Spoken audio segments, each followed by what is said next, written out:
Ever since I started my channel something like 6 years ago or so, I've had people asking me to cover the soundtrack for the film The Crow. The Crow is one of those films that just refuses to fade away, partly because of the tragedy that happened on set. But there's another reason it refuses to fade away, and that's because of the way it captures a whole era's mood. What may surprise you is that the tragedy on set didn't just result in changes to the movie, but the soundtrack as well. One of the songs originally on the soundtrack was later deemed inappropriate and switched out for a different song from the same band that became one of the biggest tracks of the mid-90s. Not just that, but the people behind the soundtrack passed on a song that later became one of the biggest hits of the decade. Stay tuned for the full story.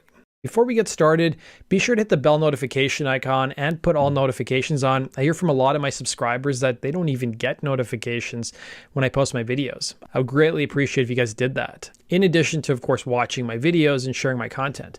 The Crow was based on artist and writer James O'Barr's comic book, which itself was born out of grief. O'Barr had a tough upbringing, being raised in several orphanages in Detroit during the 60s, until he finally was adopted at the age of 7.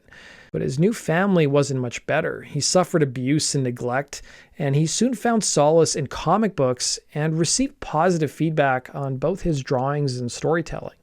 As he was coming out of the dark shadow of his childhood, he met a girl at the age of 16 by 1975. 3 years later, as they were planning on getting married after high school, she was sadly killed by a drunk driver. O'Barr told Laddersound, "She was the polar opposite of me. I was dark and moody and sullen and hostile and prone to aggressiveness, and she was pure sunshine and happiness. My life was changed irrevocably in one instant for no real good reason. All those negative traits in me were amplified after that."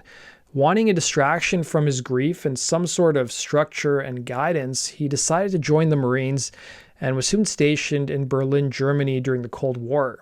He recalled, "I became big and strong and physically imposing, but the desired effect was not reached. In fact, it was probably amplified a little more because I internalized it rather than speak out about it. Luckily, I had art as therapy."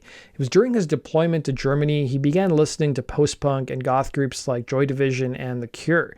He also recalled seeing a lot of angry faces on the streets of Europe by people who were still bitter about the outcome of World War II. To O'Barr, he recounted, "It was a good visual analogy to the post-punk and dark wave stuff that I was listening to." He soon began crafting the Crow comic beginning in 1980. The story is based around a young man named Eric. He and his fiancée Shelley are attacked and killed by a gang of street thugs after their car breaks down. Eric's character is later resurrected by a crow and hunts down and kills each of his wife and his own attackers. Upon returning stateside after his time in Germany, O'Barr started working at a car dealership, and it was by 1989 his comic book was distributed by a local publisher and it soon found a rabid following. By the time Hollywood came calling, he was still working at that car dealership and licensed the comic for about $1,500, not thinking it would really ever get made. But it finally got the green light in February of 1992. O'Barr was a little skeptical of Bruce Lee's son Brandon Lee being cast as Eric, thinking that the actor was too sweet to play such a vengeful character. But once he saw him in the character's classic makeup and outfit, he was won over. Lee at the time was trying to come out of his dad's shadow and was an up-and-coming star in Hollywood. For the film adaptation of the comics, several changes or modifications had to be made to Eric's character. While it's not fully clear what his job was in the comic, in the film, he's a rock musician. Not a hugely successful one, just a local guitar player. Jeff Most, who is the producer and music supervisor for the film's soundtrack, recalled to Mashable how he himself had been a radio DJ and produced a TV show called Top 40 Videos. He thought making Draven a musician would provide sharper context for the film, adding, "It's a very emotive way to show the artistic side of Draven." The film, like the comic, is gothic, it's bleak, and in its own way, oddly beautiful, like a comic book come to life in the rain-soaked streets of Detroit. The fact that The Crow even got made is a bit of a miracle in itself. The film was shot on a tight budget with a lot of practical effects and old-school camera tricks to make up for the lack of cash. Director Alex Proyas, who would later go on to direct Dark City and I, Robot, brought this moody, hyper-stylized look that made the movie stand out from all the other comic book adaptations at the time. But you can't really talk about The Crow without talking about what happened to Brandon Lee. Lee was killed in a freak accident on set just days before the filming was supposed to wrap up. The gun that was supposed to fire blanks ended up discharging a fragment from a dummy round, fatally wounding Lee. The tragedy cast a huge shadow over the film's release, turning it into something more than just a movie. It became a kind of a haunted artifact, a last testament to Lee's talent and charisma. He was just 28 years old when he died, and he'd been due to marry his fiancée 17 days later. His death would become intertwined with the movie, amplifying its tragic edge. Following Lee's death, the movie's future and even the soundtrack was cast in doubt. But the actor's mother and fiancé asked for the film to be completed and released, and that work on the soundtrack also moved forward. But no studio really wanted to put it out. Original distributor Paramount dropped the project, but Miramax, founded by, believe it or not, Harvey Weinstein and his brother, picked it up, opting to release it in May of 1994. The Crow soon won rave reviews and became a cult classic, pulling in over $90 million at the box office, which was pretty huge for a dark, R-rated comic book movie in the early 90s. Critics praised its style, its atmosphere, and Lee's performance, and it spawned a whole franchise, though you could argue whether the sequels ever captured the same magic. So let's talk about the soundtrack, because much like the production of the film, the soundtrack faced its own set of challenges. The Crow soundtrack didn't just set the tone for the film, it really helped change the way Hollywood thought about music and movies. The soundtrack took nearly 2 years to assemble and almost fell apart after Lee's death. Producer and music supervisor Jeff Most told the LA Times what his vision was for the soundtrack, stating, "The concept of the soundtrack was to do it where no one's heard a single song in the movie and it's all original. We are creating a world in which an avenging angel can come back, and I don't want this classic soundtrack thing of you're watching a movie and you hear some song and you've heard it on the radio 100 times and it takes you to a place. I want everything to be organic to the film." It was certainly going to be a tough sell to executives at the studio and the record labels to get behind such an idea, with Most adding, "Everybody I spoke to said, you're on crack. There's no such thing as an alternative album with songs that weren't top 40 hits." And I said, well, that's the album I'm going to make. Now, it was customary in the movie industry at this point in time to craft a movie soundtrack using already proven commercial songs, because let's remember, guys, this is a time when movie soundtracks used to be big business. There was also a woman named Jolene Cherry, who was an executive producer of the film's soundtrack, who was also instrumental in all of the songs for the film coming together. Before Most pitched his soundtrack idea to executives, he sent the film's script to several musicians that he wanted on the soundtrack, one of which was Nine Inch Nails leader Trent Reznor. Reznor was a fan of comics, and Most wanted the musician to do a cover of a Joy Division song. Joy Division is referenced in the comic. O'Barr, according to Billboard, was even part of an industrial act named Trust Obey that was, funny enough, signed to Reznor's imprint Nothing Records. Nine Inch Nails at the time were recording their seminal release 1994's The Downward Spiral. Liking the script, Reznor met with Most at his home in Benedict Canyon, the infamous Sharon Tate house. Most told Mashable about his meeting with the Nine Inch Nails frontman. "I went through the bands I wanted to get for this album, and he was like, I love all these bands, but no one's going to let you make this album, Jeff." And I said, "Trent, I really believe that if you say yes, I'll be able to do it." And he goes, "I'm in. Can I pick whatever Joy Division song I might want to do?" I said, "Anyone you want." Nine Inch Nails ended up choosing the B-side, Dead Souls.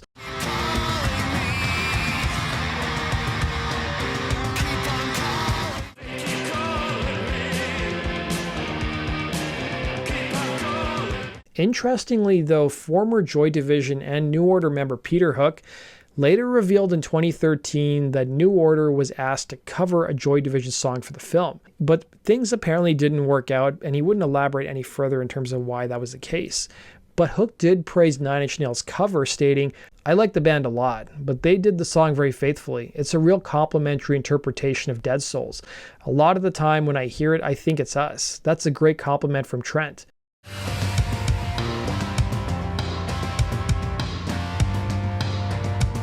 Next, Reznor helped secure a label to release a soundtrack, and that's when Interscope and Atlantic signed on to the project. Nine Inch Nails were also originally asked to make a cameo in the film, but they couldn't do it due to scheduling conflicts, so the Atlantic act Thrill Kill Cult appeared in the film, performing After the Flesh.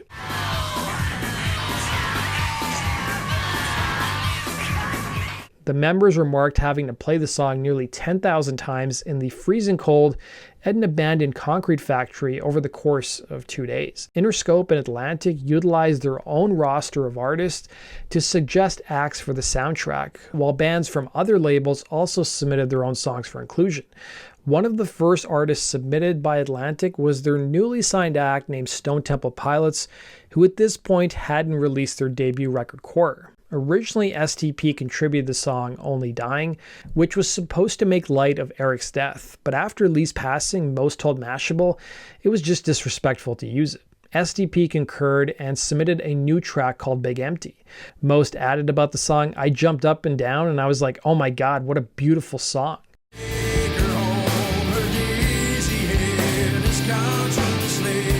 Big Empty later appeared on STP's second record, which came out the same year, Purple, and it was a huge hit for the band. Another group that was asked early on to contribute to the soundtrack was Machines of Loving Grace. The members already knew the director and the comic, and they got to see a screenplay a year before filming started, so they wrote the song Golgotha, Tenement Blues, and it was written specifically for the film, and that's why it sounds so different from the group's other songs.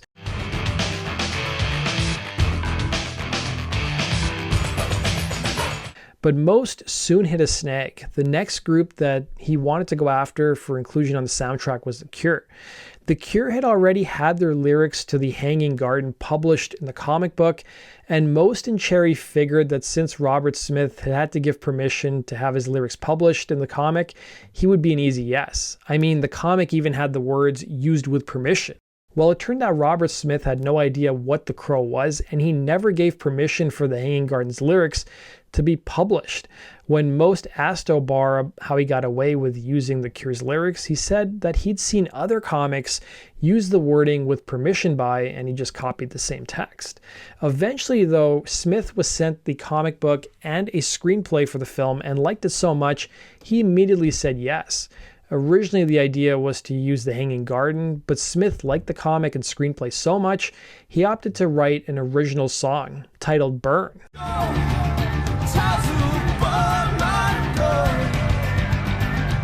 Rage Against the Machine also appeared on the soundtrack with the song Darkness, a track that predated the group, dating back to frontman Zach De La Rocha's outfit Inside Out.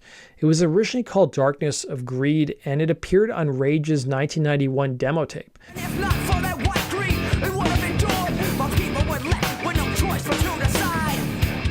The Violent Femmes track Color Me Once was already written, and it was an experimental number that the band had lying around before the band were asked to include a song for the soundtrack, and so they offered the song.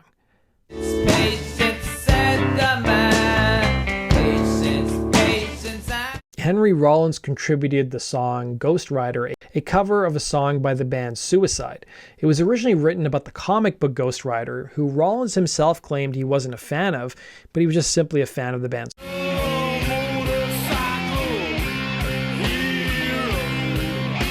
Other names on the album included the Jesus and Mary Chain, Helmet, and alt rockers for Love Not Lisa. The Jesus and Mary Chain contributed the song Snake Driver, but it was already issued in 1993 on a compilation of singles and rarities called The Sound of Speed, dropping 8 months before the film soundtrack. Now, you could be excused for thinking the producers just liked the song and asked for it, but in fact, it was specifically written for the film, as the band told MTV.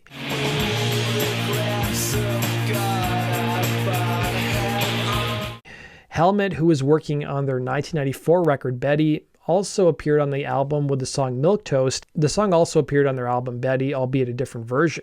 The version that was cut for the film was done with Nirvana and Smashing Pumpkins producer Butch Vig. Frontman Page Hamilton recalled, "I had wanted to work with Butch before, but I was wary because of the whole Nirvana thing. Record companies wanted everything Nirvana, but we weren't Nirvana. Helmet's not really known for dynamics, but Butch was like, how about some dynamics? And I said, what a great idea.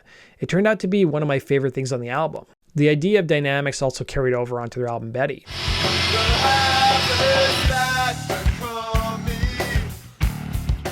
One group who was skeptical of appearing on the album was For Love Not Lisa. While they later claimed the soundtrack was the highlight of their career, initially they were skeptical, with them recalling, okay, crappy kung fu movie nobody will ever see. But after we saw some of the storyboards, we were like, wow, this movie is like a dark version of Batman. We pulled over on tour and called our managers and we're like, we have to be on this thing.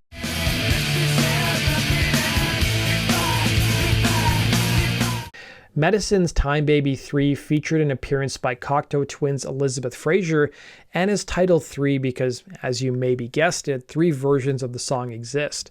The version the band plays in the film is actually the second version of the song from their 1993 EP 5. The version on the film soundtrack was in fact remixed by Cocteau Twins' Robin Guthrie.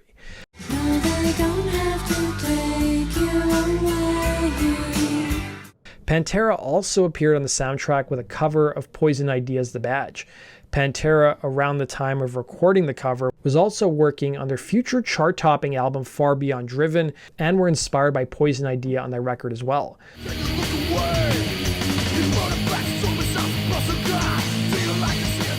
The album closer, It Can't Rain All the Time, from Canadian musician Jane Siberry, stood out from the alternative rocking and industrial-laden sounds on the soundtrack. It was said to have been the only song written after Lee's death, with the soundtrack being dedicated to his memory. The song took its name from one of the film's most iconic lines, and it was co-written with the film's composer, Graham Revell. He served as the founding member of the New Zealand electronic noise group SPK. I wish the rain would stop just once. Can't rain all the time. Eric? It won't rain all the time. Most told Mashable about the closing number. It was just a really sweet and eloquent song that really allowed the audience to take a breath after watching this very emotional film. The sky won't fall forever. Now let's talk about the bands who almost appeared on the soundtrack. Most admitted that he passed on the Radiohead song Creep, feeling at the time the lyrics would be insensitive to Brandon Lee, but he later admitted feeling regret about that decision. But I'm a creep. It wasn't just Radiohead who were turned down, but there were other popular groups who almost appeared on the soundtrack, including White Zombie and the Smashing Pumpkins. In the case of both these artists, it actually wasn't Most's decision, but the artist's own label or their own reps, or just the people at the record label as well. Smashing Pumpkins penned the track Silver for The Crow while they were working on their second record, Siamese Dream. But at the last minute, the band decided to keep it for themselves and release it on their second record.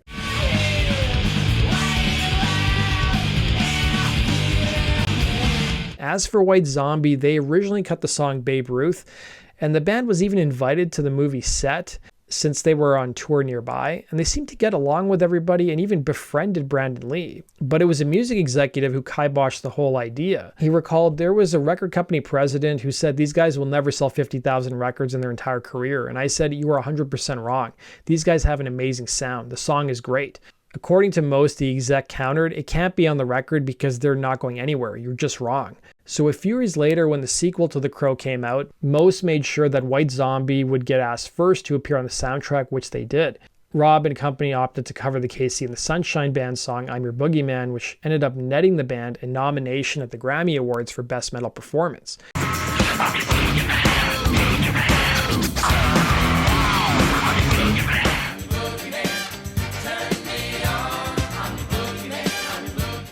The Crow soundtrack was issued 2 months before the film's release, and it took 8 weeks to top the charts, hitting the #1 spot by June of '94. By the time it hit #1, it had already sold 500,000 copies, going gold. Michael Crumper, who was one of the executives at Atlantic, revealed to Billboard how successful promotional tie-ins between Miramax and the labels Interscope and Atlantic helped the soundtrack succeed. He revealed how at music stores they played an in-store video reel that featured footage from the film, backed by 9 Inch Nails, Stone Temple Pilots, and Machines of Love and Grace and Helmet. There was also a 1-900 phone number campaign, radio station screenings, and a promotional tie-in with Musicland and Sam Goody. The same week that The Crow topped the album charts, Stone Temple Pilots' song Big Empty was #3 and #7 on the mainstream rock tracks chart and the alternative chart.